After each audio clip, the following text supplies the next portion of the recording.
নমস্কার সবাইকে, গল্পাঞ্জলি চ্যানেলে আপনাদের স্বাগত। আমি রুমকি। আমার আজকের নিবেদন মুর্শিদ এম রচিত ছোট গল্প যার কাঁটা।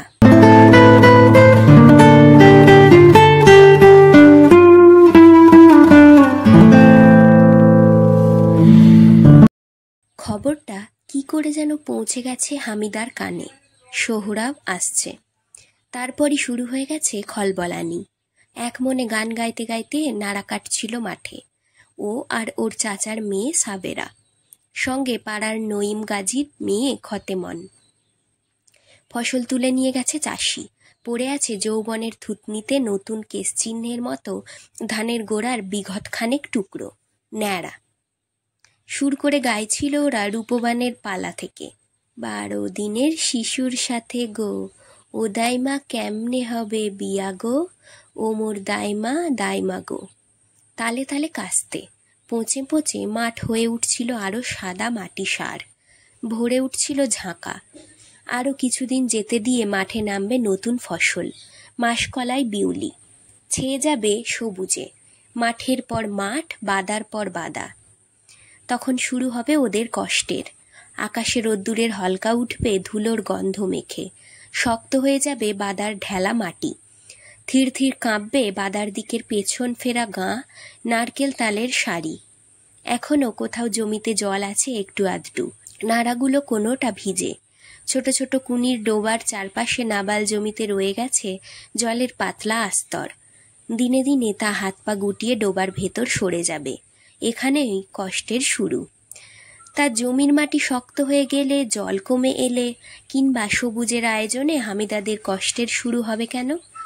সাফসুতরো জবাব হলো, বর্ষা বা শীতের কিছুদিনই পাওয়া যায় জলা থেকে সামান্য খুদকুঁড়ো। টানাপোড়েন বেঁচে থাকার যা একান্ত সম্বল। এই যেমন নাড়া শুকিয়ে গেলে জ্বালানি হয়। উঁচু জমির আলে বা চাষ না হওয়া পতিত জমিতে লম্বা সরু নলের মতো ঘাস জন্মায়, ছুঁচকো বেনা ঘাস। কেটে এনে কুচিয়ে দিলে বর্ষার চড়া করতে না পারা গরু ছাগলের মুখে দেওয়ার মতো খোরাক। তারপর কুনির মন থেকে ঘুনি পেতে ধরা কুচো চিংড়ি, পুঁটি খোলসে মৌরি মাছ, আঁটলে শোল, বোল, উল্কো, সবই ওই বর্ষার দিকে কিংবা শেষাশেষি সময়ে। আরও আছে 15-20 ফুট লম্বা, ফুট 1.5 চওড়া জাল, ধান ক্ষেতের মাঝে পেতে রাখা। জলের একাধারে টিপলির টানে লম্বালম্বি ঝুলে রইল মাটিমুখো, মাটি ছুল না। টিপলি রইল ভেসে। কই মাছ ভাসতে ভাসতে কানকো লাগিয়ে দেয়। সকালে গুটিয়ে তুলে আনলে গোটা 5-6 নাদুস নুদুস কই উঠে আসে। বাজারে নিয়ে যেতে পারলে দর। কখনো পাড়াতেই বেচে দেয়। কারো আত্মীয় কুটুম এসেছে, জোগাড় যন্তর নেই, তখন এইসব মাছ শিকারে হ্যাপা আছে। কনকনে আঙুল কাটা জলে ভোর রাতে নেমে যেতে হয়। অন্ধকারে জলের রং কালো। হাঁটু সমান ফসল, ঘাস ঝোপ, সাপ, এসব বাঁচিয়ে তারপর মাছের তদ্দির। সারা দিন চোখ পেতে বসে থাকতে হয়, নইলে চোরের ওপর বাটপাড়ি। জাল আঁটলো তো একজনের নয়, গাজীপাড়ার হরেক মানুষের ওই একই ফন্দি ফিকির। কষ্ট এতেও কম না। কিন্তু চৈত মাসের কাঠফাটা গরমে জোগাড়পাতি না করতে পারাটাই আরও কষ্টের। এ হলো আমরাবেড়ের কলজে ছেঁড়া কান্নার কথা। দক্ষিণ 24 পরগনার হদ্দ গাঁ। বেশিরভাগ মানুষই নিম্নবিত্ত, কিংবা বিত্ত থাকলে তবেই না তার উচ্চ নিচ। বিত্তই নেই, অতএব গরিব গুরব। আর জমির অধিকারী ধনী। ফারাক বলতে এইটুকুই, হিন্দু মুসলমান আধা আধি। ধর্ম নিয়ে বাড়াবাড়ি নেই মোটেও। হরিসংকীর্তনের দল মসজিদের পাশ দিয়ে যাওয়ার সময় খোলকর্তাল বন্ধ রেখে শ্রদ্ধা জানায়। নমস্কার করে কেউ কেউ। মহরমের মিছিল পেরোই মুসলমান মহল্লা ছেড়ে হিন্দু মহল্লায়। চাঁদা তোলে, ছুরি লাঠি তলোয়ার খেলা দেখায়। বিয়েতে 2 রকমের আয়োজন থাকে ধনির ঘরে। এরা রাজনীতিতে যত না দর, তার চেয়েও বেশি সজাগ ধর্মকে নিয়ে, যেন কেউ পলিটিক্স না করে। জাতপাতের দাঙ্গার উত্তেজনা এদের মন মরা করলেও তাপ ছড়ায় না। ফারাকটাই আর্থিক ওঠানামাই, অন্য কিছুতে নয়। মোহরদ্দি শেখ, পাঁচু শেখ, জোনাব ঘরামি, শরীফুদ্দিন সর্দার হলো জমিওয়ালা ধনী। নন্টু কয়াল, নিরাপদ গায়েন, রাঘব সর্দারও তাই। এদের জমিতে সম্বৎসর খাটে ফরিদার বাপ, সাবেরার ভাই। অক্ষয়, জীবন নস্করের ছেলেপিলেরা বাড়ির কাজেও পড়ে থাকে কেউ কেউ। এক এক পরিবার ৮-৯ জন কাজের লোক পোষে, পালে। তারা বাজারে ডাবের কাঁদি, কলার কাঁদি নিয়ে বেচে আসে, তরি তরকারি বেচে আসে হাটে। গরুর জাবনা বানায়, চড়াতে যায়, লাঙলে হাত লাগায়। বীজতলা তৈরি, ধান রোয়া থেকে কেরোসিন মেশিনে ধান ভাঙিয়ে চাল করা পর্যন্ত থাকে। সমস্ত মাঠের ধান উঠে গেলে, পরিপাট হয়ে গেলে ভোজ খাওয়ায় মনিব। গরম ডুমো ডুমো ভাতে মাখা সবুজ সেদ্ধ কলাই, সঙ্গে ঘানি ভাঙানো চাষের সর্ষের তেল, পোড়ানো লঙ্কা, পেঁয়াজ। যখন কাজ মন্দা তখনও এদের পয়সা গুনে যেতে হয় মালিককে। পেটের তাগিদে ঘাটতির পর ঘাটতি জমে ওঠে মালিকের খাতায়। মরশুমে গতর লাগিয়ে শোধ হয়। সবাই সমান না, কেউ হিসেব মতো খাটিয়ে নেয়, কেউ হিসেবের বাইরে। কারণ এরা কেউই অক্ষর চেনে না, হলেও হিসেব তো রাখতে জানে। এদের কোনো ইউনিয়ন নেই। যদি কোনো মনিবের চাতুরির প্রমাণ বেরিয়ে পড়ে, তবে সমস্ত মজুর মিলে তাকে এক ঘরে করে।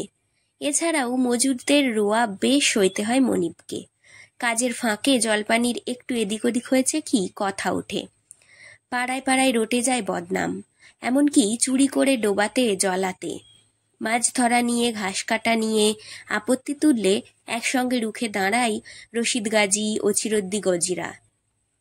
সাদা চোখে দেখতে গেলে এসব ঘটনা মালিকদের ওপর অন্যায় জুলুম বলে মনে হয়, কিন্তু মজুরদের চোখে তা অন্যায্য হয়ে ওঠে না।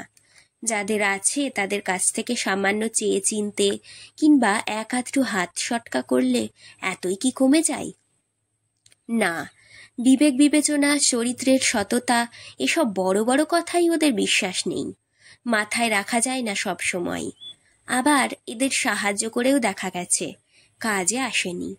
14 পুরুষের স্বভাব, বলে না, শুকো মাছের না যায় বই, কমিনের না যায় খই।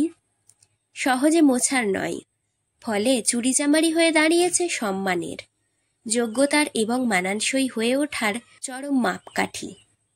তা জলজ্যান্ত দিন দুপুরে চুরিটা হয় কি করে? ধরা পড়ে না, পড়লেই বা কেঁদে কেটে মুখ খারাপ করে পাড়ার লোক জড়ো করে বসে। ওই মুখের সঙ্গে ভালো মানুষের জিরা পারবে কেন? শেষে যার জিনিস তার মনে হয় চোর ধরে কি এক অপরাধ করে ফেলেছে। মোহরদ্দি শেখ হলো ওই সাহায্য বাড়িয়ে রাখা লোকজনগুলোর মধ্যে একজন। জমি জমা অন্য ধনীদের তুলনায় কম হলেও মনটা ওই দিকজোড়া ধুধু মাটির মতো সহনশীল। বয়স হয়েছে, সব কিছুই কাজের লোককে দিয়ে করিয়ে নিতে হয়।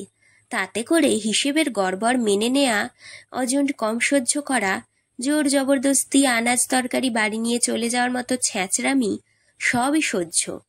2 ছেলে, বড়জন বউ নিয়ে খিদিরপুরে থাকে, জমি জমার কোনো খোঁজ খবরই রাখে না। অন্যজন এমএ পড়তে মেসে আছে, সেও সেই কলেজ স্ট্রিটের কাছে। যদি মতি হয় গ্রামে থাকার, সামান্য নজর দিলেই হয়তো বেঁচে থাকবে চাষবাস, জমি জিরেত। এক মেয়ে মোহরদ্দির, খুরশিদা, ডাকনাম খুশি, চাঁপা ফুলের রং। নাক নকশায় এ পাড়ার কেউ ধারে কাছে আসে না। পড়াশোনায় ভালো, দেরি করতে তবু মন চায় না মোহরদ্দির। চারদিক থেকে কথা উঠছে, সে কথার মধ্যে কতটা অখলতা আর কতটা আকচা আকচি তা ভালো মতোই টের পায় মোহরদ্দি শেখ। আসছে বছরই ব্যবস্থা হয়ে যাবে তেমন কথাবার্তা চলছে, কিন্তু গোল বেঁধেছে অন্যখানে। কিছুদিন হলো বাড়িতে আসা যাওয়া করছে দূর সম্পর্কের এক শালির ছেলে সোহরাব। কথাটা উঠেছে সেখান থেকেই। শেষ অবধি তার হাতেই না তুলে দিতে হয় মেয়েটাকে। হলে আফসোসের সীমা থাকবে না। ছেলেটা মুখে হামবড়াই করে, এখনো তেমন খোঁজ খবর করা হয়নি কি আছে আর কি নেই।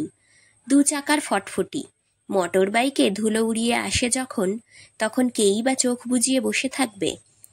হলুদ দেওয়া একদল ন্যাংটো ছেলেপিলে আর 2-4টে কুকুর তো গাড়ির পেছন পেছন ছুটে আসে শামালি মোড়ের বাস রাস্তা থেকে এ গাঁ অবধি। বেটি তাই দেখে নাচে। খুশির মা এখনো মনে করতে পারে না তার কোথাকার কোন দূর সম্পর্কের বোনের বেটা সোহরাব। তবে ছেলেটার জমি জমার জ্ঞান আছে ভালো, সম্পত্তি কিভাবে রাখতে হয় তা পরামর্শ মাঝে মধ্যে সঠিক মনে হয়েছে মোহরদ্দির। পাড়ায় মানুষের মন কষাকষির কারণ সেটাও হতে পারে। খুশি বিকেলে টান টান করে চুল বাঁধে, বিনুনি করে, তারপর ওড়না পরিপাটি করে ঢেকে দেয় উদ্ধত আকর্ষণ। মাটির কলসি কাঁখে নিয়ে এগোই ধীরে ধীরে। এখানকার জলের তল বেশি নিচে। সরকারি সাহায্য ছাড়া কোনো বাড়িতেই নিজস্ব টিউবওয়েল নেই। জল আনতে আধ মাইল হাঁটা, তারপর লাইন দিয়ে গল্পগুজব আর জল ভরে আনা। সকাল বিকেল দুবার যেতে হয় জলের খোঁজে, শুধু খাওয়ার জন্য। অন্য কাজ পুকুরেই। এমনিতেই ধীর মেয়ে খুশি, চোখে মুখে তবুও যেন চোরা গর্ব লুকিয়ে থাকে রূপের। কলসি কাঁখে যখন সে হাঁটে তখন তার রূপ ঢেউ তুলে বেড়ায়। যাদের কাকা বলে সেই সব চ্যাংড়ারাও নানা অছিলায় কথা বলে, ওর সঙ্গে হাঁটে।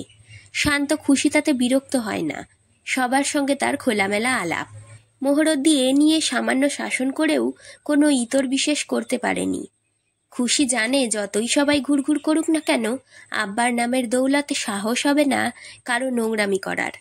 অথচ সোহরাবের কাছে কিছুতেই সহজ হতে চায় না কথাবার্তা, তাতেই ভয় ধরে যায়। ভয় আবার হিংসেও হয়। গাজীবাড়ির মানুষেরা যখন উঁকি ঝুঁকি মেরে এক নজর দেখতে চায় সুদর্শন সোহরাবকে, তখন অথচ কি দেখায়, কি চলায়, কি শিক্ষা বা পয়সায়, খুশির নখের যুক্তি নয়। তবুও সোহরাবটা যেন কিছুই বোঝে না। ন্যাকা, ছি। নিজের ছেলে মানুষিতে নিজেই হেসে ওঠে আয়নার খুশিকে দেখে। দাঁত থেকে গোড়া কষি ফিতেটা হাতে নিয়ে ভ্যাং চাই।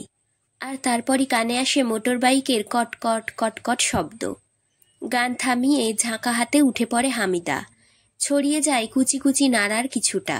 এবার ফ্রকের পেটে হাওয়া ঢুকিয়ে সে দৌড়ায়।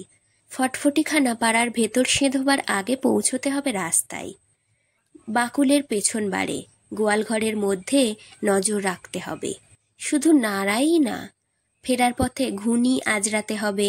আটি কত কলমি তোলা আছে শেখদের কুনি থেকে, কয়েকটা শাপলা, চুলোয় দেয়ার মতো খানকতক নারকেলের শুখা পাতা চুমড়ি নিতে হবে আড়া থেকে। গরু আর খাসি দুটোকে এখন নেওয়া যাবে না। সাঁঝ বরাবর মাছের জাল তুলবে, সেই সঙ্গে ওদের নিয়ে ফিরবে। জলাটা পেরোই হামিদা, আড়াই ওঠে। আড়া ধরে ঢেঁড়স বাড়ি পেরিয়ে বাখারি ঘেরা জমিটাও পার হয়। বাখারি ফাঁক করে আবার নামে জলাই। তারপর নন্টু কয়ালের কুনির মন বরাবর হাঁটু জলে। হামিদার মা রাহিলা তখন খড়চালের বাতা থেকে কঞ্চি টেনে উনুন জ্বালানোর তোড়জোড়ে ব্যস্ত। দড়ির দোলায় ঘুমিয়ে 2 মাসের রক্তশূন্য ম্যাতা বাচ্চা। মাটিতে মাদুরে আরও 2 জন। সরু হাত পা, ভুঁড়ো পেট, ন্যাড়া। কতই বা বয়স, 7 বছর আর 1.5 বছর। নাড়ার ঝাঁকা ধপাস করে উঠোনে নামিয়ে দাঁড়ায় হামিদা। হাত পা শিটে, গায়ে জার কাটা, বড় বড় হাই নিঃশেষ, বুক দুটির ওঠানামা। রাহিলা দেখে, খুশি হয় না। এত খড়খড় বাকুলে ফেরার আশা করেনি। মন্দ খোঁজে মেয়ের চোখে মুখে। বছর চারেকের আরেকটা শিশু হামিদার পেছনে এসে দাঁড়ালো। ধুলো কাদা মেখে কোথা থেকে যে আসে ওদের, তা নিয়ে মাথা ব্যথা বড় একটা থাকে না। সে পয়লা হামিদার জামা ধরে টানে, তারপর মার কোলে গিয়ে আঁচলটা সরায়। দুধ খাওয়া শেষ হলে যেমন এসেছিল তেমনি আবার কোথায় চলে যায়। আঁচল ঠিক করে রাহিলা। খবর তার কানেও এসেছে। শটাং কঞ্চি হাতে ঘুরে দাঁড়ায় হামিদার সামনে। চুলের মুঠি এক হাতে, অন্য হাতে কিল। দমাদম পড়তে থাকে বুকে, মুখে অশ্রাব্য গালাগাল। হরম জাদি, এই কটা নাড়ানে তোর কোথায় দিরিরা? রার আমার ভাতারের জমি ছেনে 4টি কাঠকুটো নেইস নি, গতরে বেতা হয়। চুলোয় কি দেবো রা? হাত পা অবলা জন্তুগুলো কি তোর বাপের? হ্যাঁরা, সাঁঝ অবধি তারা আঁটি চষবে। মাছগুলো কে আনবে? হ্যাঁরা মাগি, ভাতারের জলায় উঠতে সরম হয় না? যা না দূরো, উঠগে জানা নাগরের ভিটেই। চুন্নির জাত, চুন্নির বংশ কোত্থেকে এসে পড়ে মরেছে। ফটফটি চাইলে মিনসে এবার আসবে, তাই মা গিচি বাপ গিচি করে দৌড়িচিস। লজ্জা সরম হায়া কায়ানি। ছ্যা ছ্যা ছ্যা, মর মর, গোলায় দড়ি জইরে ছুলে পর, বেরো। কোনো কথা বলা হয়ে ওঠে না হামিদার। মারের থেকে গালাগালিতেই তার মুখ বন্ধ থাকে। এসব রোজের ব্যাপার। শুধু জামার পেছনের 2খানি বোতাম আরও ছিঁড়ে যায়। গলার ফাঁকটা বড় হয়ে ওঠে। নিচু হয়ে কাজকাম করতে গেলে চ্যাংড়াদের নজর চলে যাবে। কোনো মতে হাত ছাড়িয়ে দাবাই ওঠে। তারপর বাঁশ খুঁটি ধরে পাল্টা আক্রমণ শানাই। চুন্নি আমি না তুই? তোর বাপ চুন্নি, তোর মা চুন্নি। কার জন্য চুরি করি রা? আসুক আজ তোর ভাতার, বলবো, সব বলবো তারে। মিছে কথা কইতে জোবানে আটকাই না। ইদিনে গাঢ় থেনে ভিজে কাপড়ে উঠে রাস্তায় ঢেই রে কথা কষনি মহিরদ্দির হবু জামাইয়ের সাথে। শরম আছে তোর? আবার বলিস কিছু আনবানি, শুইকে মারবো তোদের। জবাব যেন আসে হাঁড়ির আগুন মুখে। বেশ বলেছি, তুইও বলকে জানা। বাকুলে হাত ধরে টেনে নে ছেঁড়া চাটাই বসা, বসা না। হামিদা এবার ভেঙে যায়। কথাগুলো সবটাই মিথ্যে নয়, অথচ এত লাগে কেন তা বোধ বুদ্ধির বাইরে। কিছুক্ষণ কেঁদে নিয়ে চুবড়ি হাতে উঠে পড়ে জলার উদ্দেশ্যে। বেশ মালুম পাই এর মাঝেই বাকুলের পাশ দিয়ে ফটফটিটা আওয়াজ তুলে ছেলে ছোকরা আর কুত্তাদের পেছনে নিয়ে বেরিয়ে গেছে। দেখতে পাই খুশির মুখখানা আরো রাঙা হয়ে উঠেছে পরন্ত রোদ্দুরের ঝলকানিতে। পাকা রাস্তার মোড়ে দোকানপাট সামান্য, রোজের দরকারি সামগ্রী ছাড়া তেমন কিছু পাওয়া যায় না। পাড়ার পুরুষেরা এখানেই মিলিত হয় রোজ সন্ধেই। পাওনাগণ্ডা হিসেব নিকেশ চলে। মনিব আর মজুরদের এ এক মিলন মেলা। কিছু কিছু চাষের আনাজ, মাছ, ফল পাকুড় আসে। সবই গ্রামের নিজস্ব ফলন। বাজার নয়, বাজারের মতো। হামিদা সন্ধে পেরিয়ে রাস্তায় চলেছে। মোড়ের নাম শুধুই রাস্তা। এক হাতে শিকার মতো দড়িতে ঝোলানো দুলতে থাকা ভাঁড়ে মাছ, বাচ্চা জ্যান্ত শোল, উল্কো, কই। ছলাক ছলাক নাচছে ভাঁড়ের জল। বগলে চাপা চটের টুকরো, মাটিতে পেতে বসতে হবে। মাথায় কয়েক আঁটি কলমি আর গোটা 2 লাউ। দাঁড়িপাল্লা বাটখারা গামছা দিয়ে সেগুলোর পেট বাঁধা। তার পা চলছে, মুখখানাও থেমে নেই। গায়ের পালান মুদির দোকান থেকে চিটে গুড় কিনে নিয়েছে খানিকটা, তাই চিবোচ্ছে। বাকিটা ইজেরের ট্যাকে পরম যত্নে রাখা। আধ ঘন্টা হেঁটে সে রাস্তায় পৌঁছই। বেশিরভাগ দোকানেই কুপির টিমটিমে অলৌকিক আলো। বড় দোকানে বেচাকেনা বেশি, সেখানে হ্যাজাক। তারই সামনে রোজগার মতো ওরই মাথায় চ্যাটচ্যাটে তেলের দাগ ধরা পিলারে ঠ্যাস দিয়ে হামিদা বসে পড়ে। বিক্রি করে সবজি, মাছ। তারপর আব্বার সঙ্গে ঘরমুখো হয়। আব্বা ওই সময়টা মজুরি নেয়, তাস খেলে।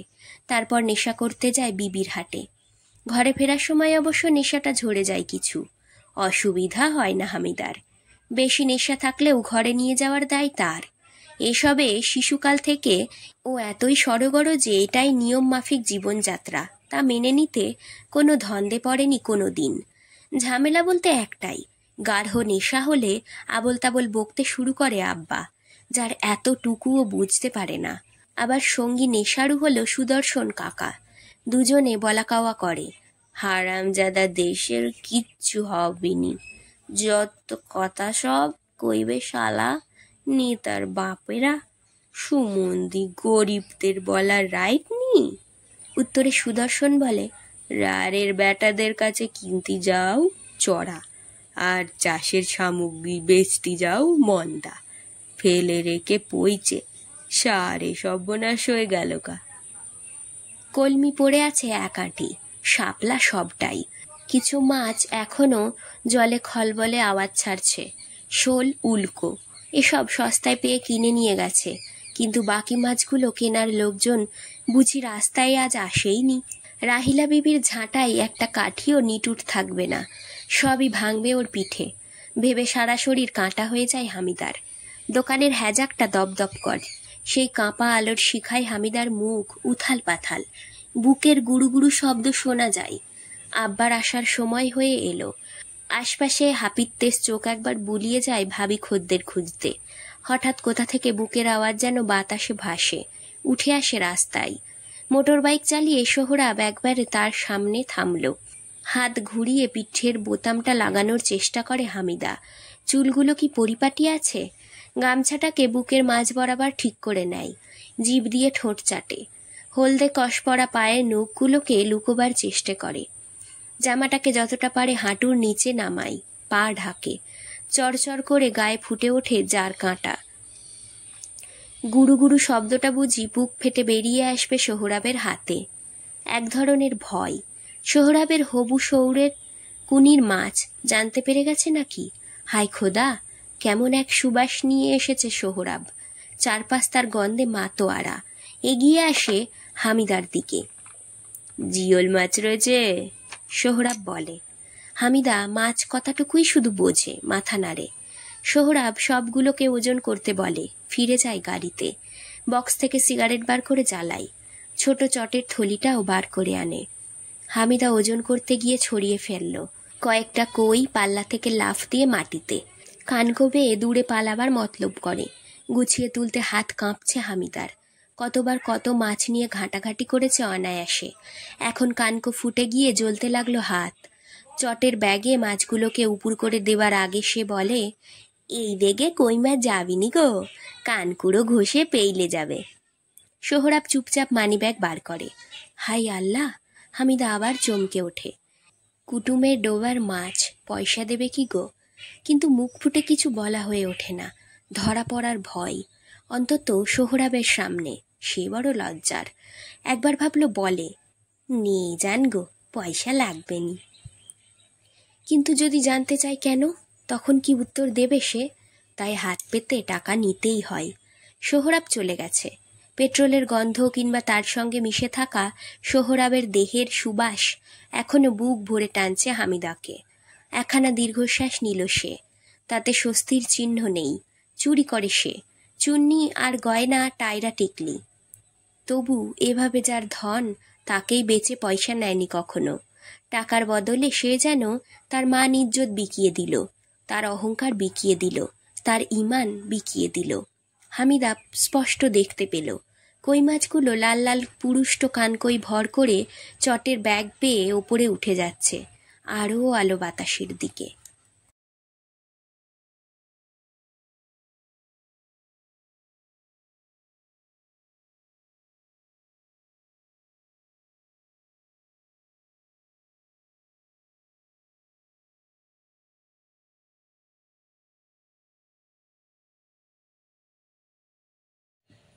আজকের গল্প পাঠ এখানেই শেষ। গল্প পাঠ ভালো লাগলে অবশ্যই একটা লাইক দিয়ে যাবেন, আর নিজের চেনা পরিচিত মানুষদের সাথে শেয়ার করে দেবেন।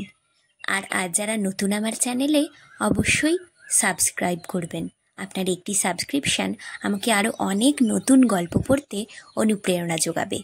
ধন্যবাদ। ভালো থাকবেন সবাই।